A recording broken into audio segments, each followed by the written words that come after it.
байкадыңарбы? Ата-эне менен байланыш өтө начар. Азыр телефон бар, сүйлөшүп коюп атасың, кеде сага чалат, кеде сен чаласың, ал байланыш эмес. Кеде бет маңдай отурасың, сырдашасың, бирок ал байланыш эмес. Байланыш деген эмне? Жүрөктү кимге ачасың ошондо. Атаңа караганда азыр көпчүлүгүңөргө атаң менен апаңа караганда досторуңар жак. Байкасаң, эркектер да ошондой, кыздар да ошондой. Эми ага ата-эненин да күнөөсү бар. Неге билесиңерби? Анткени жүрөгүн бала ачып берген мезгилде ата-эне жүрөгүн жаап койгондо, эсиңерде барбы? Кичинекей кезде сүйлөшкүң келет эле, мээримине бөлөнгүң келет эле, бирдекелер сурайт элең. Ошондо бар телевизор көрчү. Мен урутпачы, жаман көп сүйлөйсүң да. Болду деп атып, ошондо ачкан жүрөгүн бала жаап коет экен, өмүр бою ата-энеге кийин ачпай коет экен. Ошентип ата-эне болбой жүрүп өтүп кетет экен. Эми 7 жашка чейин кызматкер, андан кийин өзү дос болуш керек эле. Дос болбой койду ата-эне. Эми сен өмүр бою дос болбойсуң да. Бирок ошол ата-эненин кемчилигин кечирип туруп, жүрөктү ачык кылат. Неге айтып берейинби? Мен бир окуядан айтып берейин, ошондо түшүнөсүңөр да. Bir adam şarga vardır. İlgerki zamanda. Şarga varsa kraynik var mı? Üydü içinde kraynik açıp koysa su çıkıp atar. Adam düşünmeydi de bir yol görüp atar. Alır kolotqa varıp, koğuğa varıp, sayga varıp, je dayradan alып келет, je bulaktan alып келет. Анан баягыны көрүп дагы жашоо жеңилдей экен деп туруп, базарга барып, баягы краниктен көп сатып алып барып туруп, дуалга эле чыгып атат да. Бүт дуалдарға кадайт дагы элди чакырат. Беркекелер менен сон нерсе алып келет. Кандай десе жашооңор жеңилдейт, мындан ары тоого барбайсыңар булакка, сайга барбайсыңар дайрага, жөн эле мындан ачсаңар суу чыга берет деп туруп ачса эчтеке жок. Элдин баары таң калат, эмне айтып атасың бөтөн бери депчи. Анан такыр түшүнбөй кайра шаарга келет. Шаарга келип айтат, силердин дуалыңарда ушу краник турат. Бурап койсо чыгып атат. А меникин мен деле алып бардым апарып. Кошуларга да орнотуп бердим. Бирок чыкпай да. Сыр эмнеде десе, тууган дейт. Кеп бул краникте эмес дейт. Кеп краниктин аркасында дуалды карасаң дейт. Турба кетип атабы, түтүк кетип атабы дейт, ошондо дейт да. Бул барып туруп дагы бир булакка байланган. Же бир дайрага барып бириккен. Кептин бардыгы ошондо дейт да. Айтайын дегеним, силердин бүгүнкү ийгилигиңерде, силердин бүгүнкү жакшылыгыңарда атаңардын, апаңардын дуасы бар. Бабаңардын дуасы бар. Керек болсо бабалар деле дуа кылды, окум тукумду, илимди кыл, билимди кыл, элден кем кылба деп турабы. Силердин акылыңар Кудайга шүгүр, бирок силерде эле акылдуу, силерден деле акылдуу балдар азыр университетте окуй албайт, ошого шүгүр дейли. Бул да тагдыр, буга шүгүр келтиргиле. Айтайын дегеним, бир машина алсаң, ошондо да атаңдын дуасы бар. Бир үй алсаң, апаң, атаң эгер ыраазы болбосо, батасын бербесе берекеси болбойт, байкадың? Бул бар нерсе. Азыр окуп атасың, атаң менен апаңдын батасы болмой сайын береке болбойт. Ошон үчүнчү кеп краникте эмес, кеп аркадагы сууга атташтырган нерседе. Ошол сууга атташтырган нерсе, зат ким десе ата менен апа деп билет. Ошон үчүн барып туруп жүрөгүңөрдү ачык кыла. Эмне үчүн ата менен апага жүрөк ачыш керек? Анткени ата менен апа баланычы корис деп койбо, бескорыстный, түшүнөсүңөр да туурабы? Эч кандай кызыкчылыгы, эч кандай содасы жок сүйөт. Досуңда да сода бар, ишенип кой. Сен ишенген эң жакын досуңда сода бар. Эми мен дайыма айтпайм. Жакшы дос бар, жаман дос бар. Бирок дос деле пенде, кичине болсо дагы мындай кетип калат да.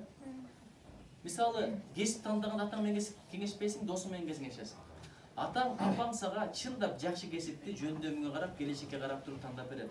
Досуң да кичине ой кетип калышы мүмкүн. Мага караганда жаманыраак кесип тандасың деп. Же мага караганда жакшыраак университет тандап албасын деген пенделик сезим досуңда кетип калышы мүмкүн. Дос болсо да. Башка адамдардын баарында эсеп кысап бар, сода бар. Муну англичандар айтып коет, unconditional love деп коет да, шарты жок сүйүү деп коет. Шарты жок сүйүү бир гана атадан апада болот, өзгөчө апада. Атада да бир аз кызыкчылык сода болот экен. Кандай дебейсиңерби? Кийин мен ишимди улап кетет деген. Же мен содамды кылып кетет. Мен бир иш баштап берем, ошону кыла турган ушул деп туруп, атада кызыкчылык бар экен. Апада таптакырында кызыкчылык жок. Элестетип көр. Сен жаңыдан төрөлдүң, эчтеке колуңдан келбейт. Ыңалап коюп жатасың, жайлап коюп жатасың. Ошо мезгилде таштабаган ата менен апа башка учурда таштабайт да. Азыр көп учурда проблемаңар бар, жүрөктү ачпайсыңар. Мен да силерде кезинде өзүм үчүн аябай чоң проблема болгон. Айтып берейинби, жүрөк проблемасы, сезим проблемасы. Досторуңа айтсаң, таркап кетет, байкасаң. Күлкү болосуң, мындай түшүнөт экен деп айтсаң, бирөө күлүп коет, бирөөгө маанилүү деле эмес ал. Анан акыры апама жүрөгүмдү ачканмын, ошону ушунчалык жеңилдеген. Көрсө, ал проблема сен үчүн безвыходный. Сен үчүн безвыходный, бирок атаң менен апаңга выход оңой эле табылат. Эмне себептен дегенде сенин курагыңдан атаң менен апаң өткөн. Ошол нерседен атаң менен апаң өткөн. Мен бүгін ұстазым айтып қоймын, ұстазымен дайыма байланыстырамын. Ақылды бар, ақылман бар. Құда қалса азыркы ақылды балдар бара-бара данышман болады. Неге? Азыркы өзінің ақылына тұрмыштың тәжірибесі қосылады. Ақылды менен ақылманның айырмасын айтып берейін бе? Ақылды бір чуңқырға түшіп кетсе, ошол жерден кантип түшүп кетишти билет. Ақылман ошол чуңқырға түшпөстүн жолун билет да. Атаңар менен апаңар убагында ошол чуңқырга түшкөн, чыгып кеткен, ошол үчүн сенин проблемаңа оңой эле. Бул сен үчүн бесплатный проблема. Бул учурдун проблемасы арадан бир топ жыл өткөндөн кийин ал бери унутулат, ага күн келет. Ошого болбой эле астына болом, атына болом деп атпайсыңарбы? Чын, эгерде турмушта бир сүйүүдөн жолуң болбой калса, Кудайга шүгүр де. Анткени Алла Таала билет, сен билбейсиң. Жараткан билет, сен билбейсиң. Ага баш кошсоң, ага жетсең, ага турмушка чыксаң бактылуу болот белең же балекет болот белең, бир жараткан билет. Ошон үчүн тилек кылганда айтып атам го, мен ушуга жетейин. Бир кезде эле бизде дуа бар эле, тилек бар эле, сүйгөнүңө жет деген, туурабы? Ушундай жүрөккө жагат эле. Сүйгөнүңө жеткениң башка, бирок жеткенден кийин сүйүүнү сактап калган башка нерсе. Өлүп туруп байытып кеткен башка нерсе. Ошон үчүн тилек кылганда мен билбейм, ар жагы кандай болот. Көңүлүмө жагып атат, жүрөгүм тандап атат. Бирок бу дүйнөмө, акыретиме пайдалуу болсо, бактыма тура келсе, анда оң келиптир, экөөбүздүн башыбызды коштур. Эгер андай болбой зыяны көп боло турган болсо, анда азыр эле бөлүп кой, мындан да жакшы нерсе кыл деп тилек кылыш керек. Оор тилек деген, бирок ушул тилекти кылыш керек. Жумушка барарда, бизнес баштаарда, бизнес шерик тандаарда, бир жумушка дайындаларда, бирөө сунуш кылганда сөз уш тилекти кылган. Атаң менен апаң сен көрбөгөндү көрөт, сага караганда алысыраакты билет. Айтат го, сага караганда 2 көйнөк мурда жыртканмын деп, сенден 5 жаш улуу бала дагы сага акыл айтат, туурабы? Атаң менен атаң, сен атаң менен апаң. Анан эң күйгөн атаң менен апаң. Башка адам күйбөйт, ишенип кой. Устатың да күйбөйт, анткени баары бөлөк. Боордон элестетип көр, сен сага жан киргенде кимдин койнун ичинде элең? Апаңдын ичиндесиң, туурабы? Ыйлап төрөлгөндө кимдин койнуна баргансың? Апаңдын койнуна баргансың. Азырда кимдин жүрөгүндөсүң? Апаңдын жүрөгүндөсүң. Анан атаңдын жүрөгүндөсүң. Атада 50% карыз болсо, апада 1% жок да. Ошон үчүн жүрөгүңөрдү ачкыла. Бул байланыш өтө маанилүү байланыш, эмоционалдык байланыш. Анткени азыр мен апамды алып келип алдым. Түндө аябай уйкум келип атат, апам бирдекелер сүйлөп отурат. Ушунчалык бактылуу отурдум да, бүгүн абдан маанилүү иштер болду. Абдан маанилүү иштердин алдында адам дем алыш керек, энергия керек, акыл керек. Көп уктабасаң, уйкуң канбаса, акылыңды жакшытабай калат, байкасаң. Ошон үчүн эртерээк чытайын деген, бирок апам планымды бузду, бирок мен өтө бактылуумун.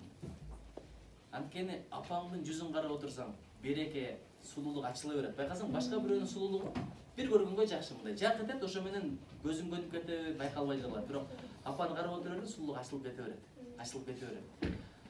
Ошон үчүн барып жүрөгүңөрдү ачкыла, сырдашкыла, атаңар менен апаңар менен бирге болгула, көбүрөөк сүйлөшкүлө. Кийин башка нерсеге арман кылбайсың. Сотканы көп чукулабай калдым деп арман кылбайсың. Бирок бир учур келет, ата менен апа менен да ажырайсың. Ошол мезгилде эң көп арманың ошол. Көбүрөөк сүйлөшсөң болмок, көбүрөөк фотосын алсаң болмок, баягында айтканын кылып койсоң болмок депчи. Азыр баратасыңар, бир максат менен баргыла, атама, апама жүрөгүмдү ачам, сырдашам, көңүлүм көтөрөм, кызматын кылам, паткалим болом деп, ата менен апага паткалим болуш керек. Башка бирөөгө кошомат кылсаң бул арам нерсе. Бирок ата менен апага колдон келсе пактадан көрөт. Пакта коюш деген түшүнөсүңөр да?